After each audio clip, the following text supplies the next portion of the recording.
क्या आपके कान पीके मूवी के आमिर खान की तरह बाहर निकले हुए हैं और ये आपके सेल्फ कॉन्फिडेंस को कम कर रहे हैं?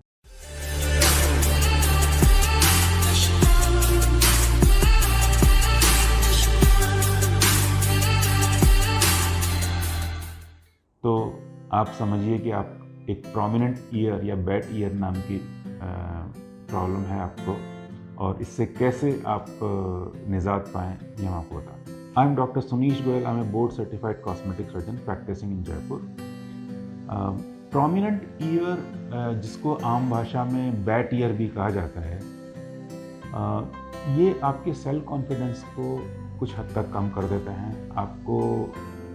आपका फेस वेल बैलेंस नहीं लगता है। जैसे आपको लगता है कि आपके कान बहुत ज़्यादा बाहर निकले हुए हैं, या आपके कान की टिपिकल इस टाइप की लुक होती है, या आपको अपने कान बहुत बड़े लग रहे हैं। तो आपको लगता है कि आपके कान आपकी फेस के साथ मैच नहीं करते हैं। तो हो सकता है कि आपको एक प्रोमिनेंट ईयर या बैड ईयर की प्रॉब्लम हो। इसको कैसे ठीक है कर सकते हैं, हम आपको ये बताने जा रहे हैं। बैड ईयर या प्रोमिनेंट ईयर एक बेसिकली एक जेनेटिक प्रॉब्लम है। ऐसा नहीं है किसी चोट की वजह से आपके कान ऐसे हो गए।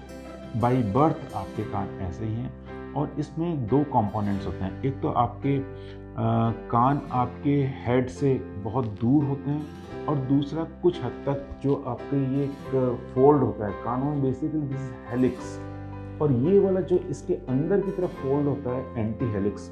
जब ये फोल्ड एंटी हेलिकल फोल्ड नहीं बना होता है तो आपके कान बड़े नज़र आते हैं, क्योंकि ये जो हेलिकल फोल्ड होता है आपके कान को पीछे की तरफ लाता है। जब ये helical fold anti helical fold नहीं होता है तो आपके ईयर कप की तरह हो जाते हैं, दे बिकम वेरी डीप। इस तरह के कानों को कैसे ठीक किया जाता है? ये एक डे केयर प्रोसीजर है जो लोकल एनेस्थीसिया में किया जाता है। इसके लिए आपके कानों के आसपास की स्किन को सुन किया जाता है, और देखा जाए तो आपके कानों में दो मेन कंपोनेंट होते हैं जो रिस्पॉन्सिबल होते हैं इस टाइप के कान के लिए। एक आपकी स्किन और दूसरी एक सॉफ्ट बोन, जिसे हम हमारी भाषा में कार्टिलेज कहते हैं। अगर आप अपने कान को मोड़ कर देखेंगे तो आपका कान मुड़ सकता है, लेकिन दूसरी हड्डियों को ऐसा नहीं मोड़ा सकता। इसलिए हम इस कान की जो हड्डी होती है इसको सॉफ्ट हड्डी कहते हैं या कार्टिलेज कहते हैं।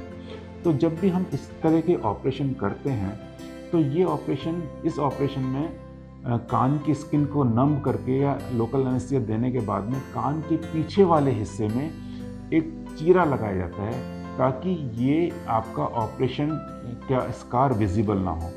ये कान के पीछे वाले जो इंसिजन लगाया जाता है, चीरा लगाया जाता है, इसके द्वारा आपकी जो सॉफ्ट हड्डी होती है कान की, जिसको हम कार्टिलेज कहते हैं, इसका कुछ हिस्सा हटाया जाता है ताकि आपका कान आपके हेड के थोड़ा सा पास आए। और इसके अलावा कान का साइज छोटा करने के लिए, या ये जो प्रोमिनेंट ईयर है ऊपर वाला पार्ट, इसको कम प्रोमिनेंट करने के लिए हम आपके एंटीगल हेलिकल फोल्ड को रिक्रिएट करते हैं। ये सारी सर्जरीज कान के पीछे जो कंसील्ड एरिया है या जो हिडन एरिया है वहाँ पर एक चीरे के द्वारा की जाती है। इस ऑपरेशन में कानों की अंदर की हड्डी को, कार्टिलेज को, कुछ सूचर्स हैं जिसे हम सूचर ऑटोप्लास्टी कहते हैं। ये सर्जरी जो कानों की सर्जरी, इसको हमारी भाषा में ऑटोप्लास्टी कहा जाता है। तो basically this is a suture otoplasty. कुछ सूचर्स के द्वारा या स्टिचेस के द्वारा कान की हड्डी को मोड़ा जाता है, ताकि ये कान आपके हेड के पास में आ जाएं और प्रोमिनेंट ना रहें। सर्जरी के तुरंत बाद आपके कानों पर एक ड्रेसिंग की जाती है। ये ड्रेसिंग 4 से 5 दिन तक हम मेंटेन करते हैं। उसके बाद ड्रेसिंग हटा दी जाती है, और you can see the results of your otoplasty surgery, जिसमें आपके कान जैसा आप चाहते हैं उस शेप में, उस साइज़ में आ जाते हैं। इसके अलावा कई बार ऐसे पेशेंट्स में जो आपके कान का नीचे वाला हिस्सा है, जिसे हम ईयर लोब या लोब्यूल कहते हैं, इसको भी हम थोड़ा सा रिड्यूस करते हैं ताकि ये आपको ज़्यादा एस्थेटिक लुक दें। ओटोप्लास्टी एक बहुत ग्रेटिफाइंग सर्जरी है। अगर आपको या आपके किसी नोन को इस तरह की प्रॉब्लम है कि सेल्फ कॉन्फिडेंस में कमी आ रही है, तो आप ऐसे पेशेंट्स को रेफ़र कर सकते हैं। आप ऐसे पेशेंट को बता सकते हैं कि ये सर्जरी के द्वारा इन चीज़ों को, इन एलिमेंट्स को ठीक कर सकते हैं। तो इस वीडियो में हमने आपको एक प्रोमिनेंट ईयर करेक्शन के बारे में बताया। अगले कुछ वीडियोज़ में हम आपको आपके कानों की कुछ दूसरी सर्जरीज जो आपको एक बेटर लुक दे सकती हैं उसके बारे में बताएंगे।